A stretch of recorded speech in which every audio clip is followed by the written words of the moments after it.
അതിൽ അടുത്ത കമൻറ്റ് വായിക്കുന്നതിൻ്റെ മുന്നേ നമ്മളെ വോട്ടിങ്ങിൽ ഏറ്റവും കൂടുതൽ വന്നത് ഡീലുണ്ട് എന്ന് പറഞ്ഞിട്ടാണ്. പക്ഷെ നമ്മൾ കമൻറ്റുകൾ കൂടുതലും LDF അനുകൂലമാണ്, ഡീലില്ല, കോൺഗ്രസിന്റെ ആരോപണം തെറ്റാണ് എന്നുള്ള തരത്തിലുള്ള കമൻറ്റ്. അത് ജസ്റ്റ് ഒന്ന് പറഞ്ഞതേ ഉള്ളൂ.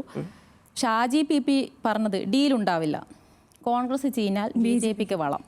അതിന് റിപ്ലൈ ആയിട്ട് അൻസാരി ഇബ്രാഹിം പറഞ്ഞേക്കുന്നത് കോൺഗ്രസ് ചെയ്യാതെ തന്നെ ജനത്തിനെ പറ്റിച്ച് CPM BJP ഡീലുള്ളതാണല്ലോ എന്ന് പറഞ്ഞു.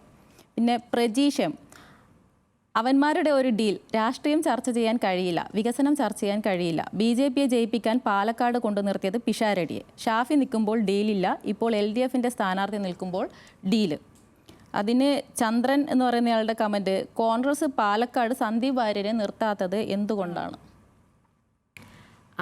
അത് സംബന്ധിച്ച് പറയുകയാണെങ്കിൽ ഇപ്പോൾ പാലക്കാടത്തെ സ്ഥാനാർത്ഥിത്വമാണല്ലോ മെയിനായിട്ടും. ഇത് ആദ്യം തുടക്കത്തിലെ ചർച്ച വരുന്നത് പാലക്കാട്ട് ഇങ്ങനെ ഒരു ഡീലുണ്ട് എന്ന് പറഞ്ഞിട്ട് VD സതീശൻ്റെ ആരോപണമാണ് ആദ്യം വരുന്നത്. അപ്പോൾ അതിനെക്കുറിച്ച് പറയുകയാണെങ്കിൽ പാലക്കാട് താരതമ്യേന ദുർബലനായിട്ടുള്ള സ്ഥാനാർത്ഥിയാണ് CPM നിർത്തിയേക്കുന്നത് എന്നാണ് പറഞ്ഞത്. അതായത് NMR റസാക്കിനെ പോലെ ഒരു വ്യവസായിയെ നിർത്തി എന്നാണ് പറഞ്ഞത്. പക്ഷേ ഇതിലെന്താണെന്ന് വെച്ച് കഴിഞ്ഞാൽ NMR റസാക്ക് അത്ര ദുർബലനാണോ എന്ന് വെച്ച് കഴിഞ്ഞാൽ ദുർബലനായിട്ടുള്ള സ്ഥാനാർത്ഥിയൊന്നുമല്ല. അയാൾക്ക് കൃത്യമായിട്ടുള്ള ഒരു രാഷ്ട്രീയ അടിത്തറ ഇല്ല എന്നാണ് ഇവർ ഉയർത്തുന്ന പ്രധാന ആരോപണം.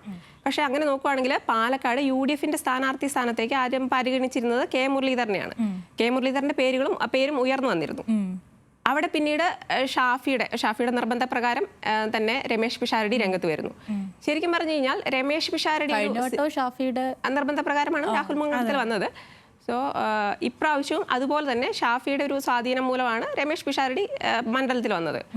രമേശ് പിഷാരടി സത്യത്തിൽ ഒരു കോൺഗ്രസ്സുകാരനായിട്ടുള്ള സിനിമാക്കാരൻ എന്നതിലുപരി അത്രയധികം രാഷ്ട്രീയ അടിത്തറയുള്ളൊരു ആളാണോ എന്ന് ചോദിച്ചു കഴിഞ്ഞാൽ നമുക്ക് എന്താ പറയാന്നറിയത്തില്ല. കാരണം പുള്ളി ഈ ഇസ്രായേൽ വിഷയത്തിൽ ഇസ്രായേൽ ഗാസയിൽ കൂട്ടക്കുരുതി നടക്കുന്ന സമയത്ത് എന്തിനാണ് ഇവിടെ പ്രതിഷേധം നടത്തുന്നത് എന്ന് ചോദിച്ച ഒരാളാണ്. പ്രത്യേകിച്ച് UDF അടക്കം നമ്മൾ ഗാസനെ സപ്പോർട്ട് ചെയ്യുന്ന സമയത്താണ് ഇതെന്തിനാണ് ഇവിടെ പ്രതിഷേധം നടത്തുന്നതെന്ന് ചോദിച്ചത്.